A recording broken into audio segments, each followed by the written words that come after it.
ในวันที่ 16 ธันวาคม 2025 ท่านสันติภาพพรหมวิหาร รัฐมนตรีกระทรวงการเงินรองหัวหน้าคณะชี้นำระดับชาติและท่านนางเพชรสมรสอนหัวหน้าศูนย์สถิติแห่งชาติกระทรวงการเงินพร้อมโดยต่างหน้าจากองค์การจัดตั้งสากลนักเดินสำรวจได้ลงติดตามเวียกงานการสำรวจพลเมืองและที่อยู่อาศัยครั้งที่ 5 ปี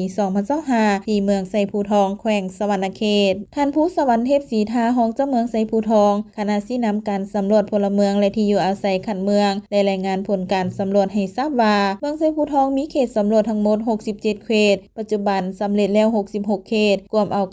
99% และบ้านที่ลงไปติดตามเป็นบ้านม่วงไข่มี 4 เขตสำรวจโดยรวมกับชายแดนบ้านอื่นคือบ้านโดนบ้านคอนคุมและบ้านน้ำพุสำเร็จการสำรวจแล้ว 3 เขตยังเหลือ 1 เขตซึ่งเป็นเขตที่จะลงไปติดตามโดยเขตสำรวจดังกล่าวมีอาคารทั้งหมด 434 อาคารสำเร็จการสำรวจแล้ว 98% มีจำนวนที่อยู่อาศัยทั้งหมด 335 ที่อยู่อาศัยมี 268 ครัวเรือนแต่มีพลเมือง 951 คนหญิง 495 คนสำหรับผลการสำรวจทั้งหมดในแขวงสวรรณเขตมีทั้งหมด 1,240 เขตสำเร็จการสำรวจแล้ว 1,016 เขตรวมเอาประมาณ 82% คงค้าง 224 เขตคาดคะเนจำนวนอาคารมี 52,254 อาคารในนั้นอาคารที่ได้สำเร็จการสำรวจมีประมาณ 99% คาดคะเนจำนวนที่อยู่อาศัยมีประมาณ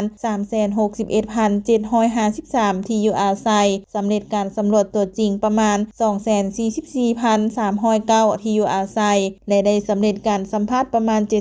79% ที่อยู่อาศัยบางเปามีอยู่